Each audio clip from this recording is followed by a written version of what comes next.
இறை இயேசுவில் எனக் அன்பார்ந்தவர்களே, நம் ஜீவனுள்ள தேவனின் உயிருள்ள வார்த்தைகளை தினமும் கேட்பதன் மூலம் உங்களுக்கு நன்மையும் ஆசையும் உண்டாவதாக. இன்றைக்கு நம் உள்ளத்தில் ஆண்டவர் பேச விரும்புகிற திருவசனம் 1 சாமுவேல் 1ஆம் அதிகாரம் 19ஆம் திருவசனம். அவர்கள் காலையில் எழுந்து ஆண்டவர் திருமுன் வழிபட்டனர். ஆண்டவரும் அவரை நினைவு கூர்ந்தார். இறை இயேசுவில் எனதருமை நண்பர்களே, உங்கள் அனைவருக்கும் நம் இயேசுவின் அன்பை உரித்தாக்குகின்றேன். இன்றைய புனிதர்களாகிய பீட்டர் சேனல் மற்றும் லூயிஸ் மேரிடி மான்ஃபோர்ட்டிடம் நமக்காக ஆண்டவரிடம் பரிந்து பேசி அவரின் இரக்கத்தை பெற்றுத் தரும்படி மன்றாடிக் கொள்வோம். நண்பர்களே, உங்கள் குடும்பங்கள் கர்த்தராகிய இயேசுவின் குடும்பம் என்பதை நீங்கள் முதலாவதாய் விசுவாசிக்க வேண்டுமாம். மனைவியிடம் அன்பாய் பேச வேண்டும். கணவரிடமும் பிரியமாய் நடந்து கொள்ள வேண்டும். பிள்ளைகளிடம் குச்சியை ஸ்கேலை உயர்த்தக்கூடாது. ஏன் தெரியுமா?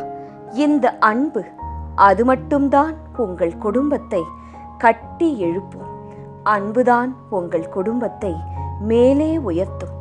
நம் பிள்ளைகள் எப்போது இந்த வீட்டை விட்டு நான் வெளியே போவேன் என்று நினைக்கும்படி கணவன் மனைவியாகிய நீங்கள் சண்டை போடக்கூடாது. பிள்ளைகள் என்ன சொல்ல வேண்டும் தெரியுமா?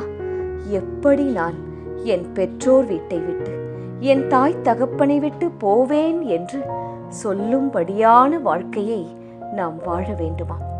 உங்கள் அன்பு அது பிள்ளைகளை கட்டி எழுப்ப வேண்டும்.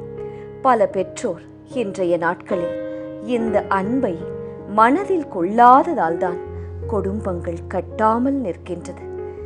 என்ன வேலை, என்னதான் பிரஷர், டென்ஷன், ஸ்ட்ரெஸ்ஸாக இருந்தாலும் எல்லாம் சரிதான், எனக்கு புரிகிறது நண்பர்களே. ஆனால் குடும்ப தலைவன் தலைவியாகிய நீங்கள் சாதாரணமானவர்கள் கிடையாது என்கிறது விவிலியம். நீங்கள் ஓர் ஆசாரியன் போல் இருக்க வேண்டுமாம். உதாரணமாக எல்கானாவை விவிலியத்திலிருந்து எடுத்துக்கொள்வோம்.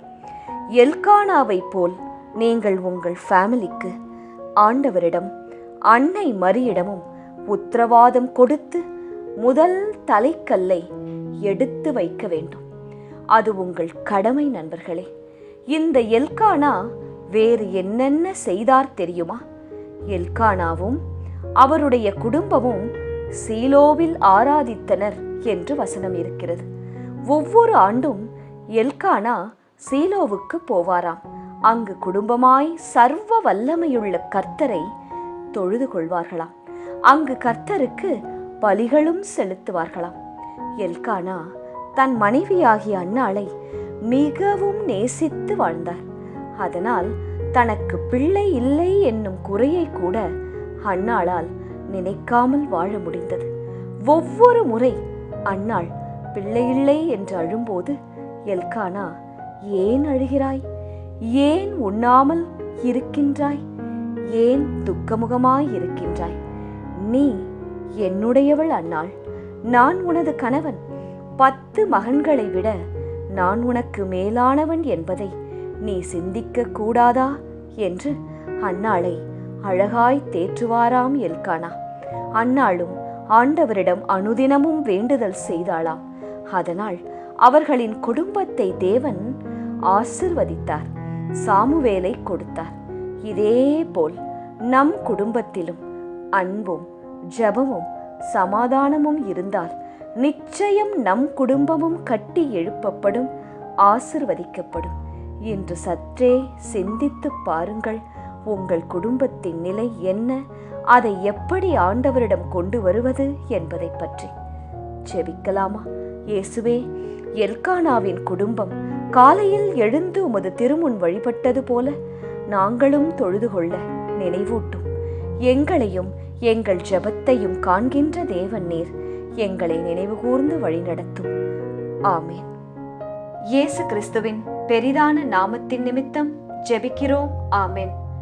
ஒவ்வொரு நாளும் உங்கள் உள்ளத்தில் ஆண்டவர் பேச விரும்புகிற இறை வார்த்தையை தெரிந்து கொள்ள ரோசரி பிரேயர்ஸ் சேனலை சப்ஸ்கிரைப் செய்யுங்கள்.